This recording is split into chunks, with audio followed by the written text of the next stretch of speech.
నబీ సల్లల్లాహు అలైహి వసల్లం వారి జీవితం ఈ ప్రపంచంలో అనాథగా ప్రారంభమయ్యింది. ఆయన తల్లి గర్భంలో ఉన్నప్పుడే తండ్రి చనిపోయారు. నబీ సల్లల్లాహు అలైహి వసల్లం వారికి వాళ్ళ నాన్న తెలియదు. వ్యాపార నిమిత్తం వెళ్ళారు, అక్కడ చనిపోయారు. ఆయన జన్మించిన 6వ ఏట జన్మనిచ్చిన తల్లి ఆమినా చనిపోయింది. 8వ ఏట తాత అబ్దుల్ ముత్తలిబ్ చనిపోయాడు. తల్లి లేదు, తండ్రి లేడు, తాత లేడు. ప్రపంచానికి కారుణ్యం పంచడానికి వచ్చినటువంటి ఆ కారుణ్యమూర్తి ఈ ప్రపంచంలో అనాథగా ఆయన జీవితం మొదలయ్యింది. రాచరికం అన్నది అధికార దర్పణానికి పరాకాష్ట కావచ్చు. ఆయన జీవితం ఈ లోకంలో రాచరికంలోనే అంతమైపోయింది. అనాథ బాలుడిగా, ఓ వెలివేయబడినటువంటి శరణార్థిగా, ఆయన ఆధ్యాత్మిక ప్రభువుగా, సర్వసత్తాక అధినేతగా, ఓ జాతి మొత్తానికి దాని భవితవ్య నిర్ణేతగా మారాడు. దానిలోని ఎగుళ్ళు దిగుళ్ళు, మార్పులు చేర్పులు, వైభవాలు, భయోత్పాతాలు అన్నీ చూశాడు. ఈ ప్రపంచం పెట్టినటువంటి అగ్ని పరీక్షలో ఏ మచ్చ లేకుండా బయటపడ్డాడు. ఆయనే ప్రవక్త ముహమ్మద్ సల్లల్లాహు అలైహి వసల్లం. ప్రొఫెసర్ రామకృష్ణారావు అన్న మాటలు. సోదరులారా, థామస్ కార్లైల్ అన్నారు, 23 ఏళ్ల కఠినమైనటువంటి అసలైన పరీక్షకు తగిన వ్యక్తిగా, అనుపమ యోధునిగా నేను చూశాను. 23 ఏళ్ళు కష్టాలు పడ్డారండి. బంధువులు అనుకున్న వాళ్ళు రాబంధువుల్లా పొడుచుకు తిన్నారు. నాన్న వాళ్ళు కాదు పొమ్మన్నారు.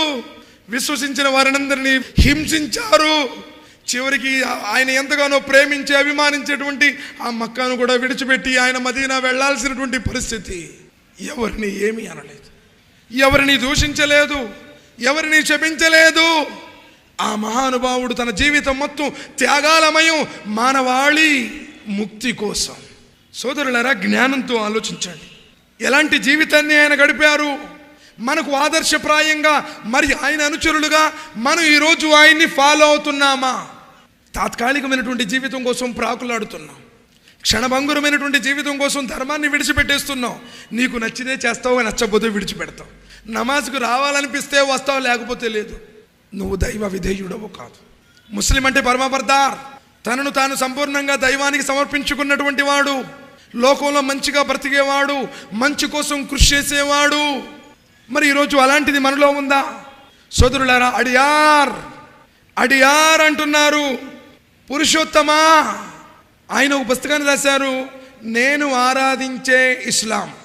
తమిళనాడులో ఎమర్జెన్సీలో విధించబడినప్పుడు ఆయన జైల్లో ఉండి ఇస్లాం గురించి రీసెర్చ్ చేశారు. ఆయన పుస్తకాన్ని రాశారు, నేను ఆరాధించే ఇస్లాం. ఆయన అంటున్నారు, పురుషోత్తమా, యావత్ ప్రపంచానికి ఉత్తమ మార్గం బోధించవచ్చిన వాడా, విజ్ఞాన వివేచన మార్గాన్ని ప్రబోధించవచ్చిన వాడా, మహానుభావా, అసంఖ్యాకమైనటువంటి రోమన్ సైనిక వాహిని కలిగినటువంటి రోమన్ సామ్రాజ్యాన్ని పాదకాంతం చేసుకున్నవాడా, అంతులేని ధనరాశులు, వజ్ర వైడూర్యాలు, బంగారు వెండులపై నడిచేటువంటి ముస్లిం సామ్రాజ్యాన్ని స్థాపించిన మహానుభావా, మీరు బాల్యంలో గొర్రెల్ని మేపుతూ మీ కుటుంబ భారాన్ని తమ భుజాలపై వేసుకున్నారన్నది చదువుతున్నప్పుడు కళ్ళంట నీళ్లు చెందుతున్నాయి. అలాంటి అపురూపమైనటువంటి వ్యక్తిని నాయకుడిగా, ప్రవక్తగా పొందడానికి ఈ ముస్లిం ప్రజలు ఎంత అదృష్టం చేసుకున్నారో కదా. అడియారన్న మాటలు. ఆయన బాల్యంలో గొర్రెల్ని మేపారండి. అతి నిరాడంబరంగా జీవించారు.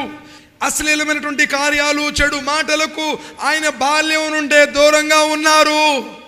ఆయన అనుచరుడుగా ఈరోజు నువ్వు కూడా వీటన్నింటికి దూరంగా ఉంటేనే ఆ ముక్తి ప్రదాత చేసేటువంటి సిఫారసు నీకు లభిస్తుంది, లేదంటే లేదు. చరిత్రకారులు సోదరుల లామఠాయని అంటున్నారు, గొప్పదైన లక్ష్యం, స్వల్పమైన సాధనాలు, ఆశ్చర్యకరమైన ఫలితాలు, మానవ సమాన ప్రతిభకు ఇవి గీటురాళ్లైతే ఈ ఆధునిక ప్రపంచంలో ఏ గొప్ప వ్యక్తినైనా ప్రవక్త ముహమ్మద్ సల్లల్లాహు అలైహి వసల్లంతో పోల్చడానికి ఎవరు సాహసించగలరు? గొప్పదైన లక్ష్యం, స్వల్పమైన సాధనాలు. ప్రపంచంలో శాంతిని స్థాపించాలి అన్నది గొప్ప లక్ష్యం. సాధనాలు అల్పం, ఎవరు లేరు. ఆయన సభాపర్వతం మీద ఉండి అందరినీ పిలిచారు, తన జాతిని అంతటినీ పిలిచారు. అందరూ వచ్చారు. ఏది, ప్రవక్త ముహమ్మద్ సల్లల్లాహు అలైహి వసల్లం పిలుస్తున్నారు అని చెప్పేసి. ఆ రోజు ఆ కొండ మీద ఉండి ఆయన మాట అన్నారు, నా జాతి ప్రజలారా, కొండ అవతల నుండి ఒక శత్రు సైన్యం మీ మీద దాడి చేయడానికి వస్తుంది అని నేను చెబితే మీరు నమ్ముతారా? ఆనాడు అరబ్ జాతి ఎంత ముక్తకంఠంతో చెప్పిన సమాధానం ఏంటో తెలుసా? ఓ ముహమ్మద్, నీ జీవితంలో ఏనాడు మేము అబద్ధం ఆడడం చూడలేదు, నీవు చెబితే మేము నమ్ముతాము. 40 సంవత్సరాల జీవితాన్ని వాళ్ళు చూశారు, నీవు ఏనాడు అబద్ధం చెప్పలేదు కాబట్టి మేము నమ్ముతాము. ఆ క్షణంలో నబీ సల్లల్లాహు అలైహి వసల్లం వారు అన్నారు, అయ్యా, ఇదిగో సర్వోన్నతుడైనటువంటి సృష్టికర్త ఒక్కడే, ఆయన నన్ను ప్రవక్తగా నియమించాడు, ప్రజలందరూ కూడా ఆ నిజ సృష్టికర్తనే ఆరాధించాలి అనగానే సాక్షాత్తు తన బాబాయ్ అబూ లహబ్ అన్నాడు, ఆయన్ని దూషించాడు, అక్కడి నుంచి ప్రజలందరూ వెళ్ళిపోయారు. సోదరులారా, ఆయన క్యారెక్టర్ని 40 సంవత్సరాలు చూశారు, ఆయన ఏది చెప్పినా ఆయన సత్యసంధుడు అన్నారు. కానీ దైవం విషయంలో మటుకి తరతరాల నుంచి వచ్చినటువంటి ఆచారాలు వారిని అడ్డుపడవేశాయి. సోదరులారా, ఆలోచించండి, అలాంటి పరిస్థితి ఎవరు లేరు. అలీ రదియల్లాహు తఆలా అన్హు ఒక్కడు చెయ్యెత్తాడు. తన బంధువులందరినీ పిలిచి ఓ రోజు విందు ఏర్పాటు చేసి అడిగితే ఒక్క అలీ రదియల్లాహు తఆలా అన్హు చెయ్యెత్తారు, ఓ బాబాయ్, నేను నీకు సహాయంగా ఉంటాను. అందరూ నవ్వారు. ప్రపంచ శాంతి స్థాపన కోసం ఆయన తలపెట్టినటువంటి ఈ మహాయజ్ఞంలో గొప్పది లక్ష్యం, సాధనాలు ఒక్కడే.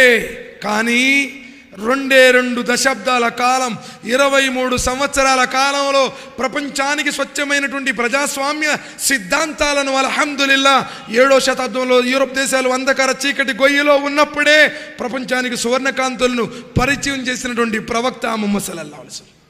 లామట్టైన అదే అంటున్నారు, గొప్పదైన లక్ష్యం, స్వల్పమైన సాధనాలు, ఆశ్చర్యకరమైన ఫలితాలు, మానవ సమాన ప్రతిభకు ఇవి గీటురాళ్లైతే నేటి ఆధునిక ప్రపంచంలో ఏ గొప్ప వ్యక్తినైనా ఆయనతో పోల్చడానికి ఎవడు సాహసించగలరు?